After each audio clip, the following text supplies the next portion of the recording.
বিসমিল্লাহির রহমানির রহিম। সম্মানিত দর্শক শ্রোতা, সালাম নেবেন। আসসালামু আলাইকুম ওয়া রাহমাতুল্লাহ। এই চেহারাটা সবার কাছেই পরিচিত। মাঝে মাঝে সরকারের ঊর্ধ্বতন কর্তা ব্যক্তিদেরকে, এমনকি মাননীয় উপদেষ্টা মণ্ডলীদেরকে, এমনকি যারা সচিব আছেন তাদেরকে, তথা মাউসিতে দায়িত্বরত যিনি আছেন তাদেরকে সবসময় পরামর্শ দিয়ে থাকি। তাহলে এবার স্বজাতি যারা শিক্ষক নেতৃবৃন্দ আছেন তাদেরকে কেন পরামর্শ দিব না? আসেন একটু পরামর্শ দেই আপনাদের মাধ্যমে। আপনারা জানেন যে বিটিএর নেতৃত্বে এখন লাগাতার কর্মসূচি চলছে। আজকে 3 দিন কর্মসূচি পালিত হলো।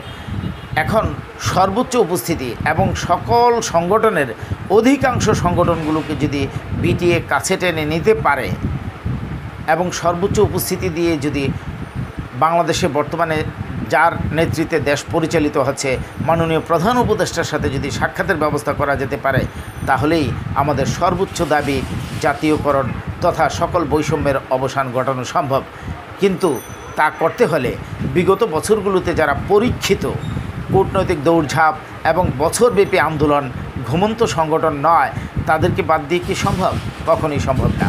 তাই নাক উঁচা না করে আশা করি যে এখন যারা আন্দোলন করছে তাদের শীর্ষ নেতৃবৃন্দ অন্যান্য সংগঠনের নেতৃবৃন্দদের সাথে বসে দ্রুত তাদেরকে কিভাবে ম্যানেজ করে সাথে নেবেন সেই ব্যবস্থা করবেন।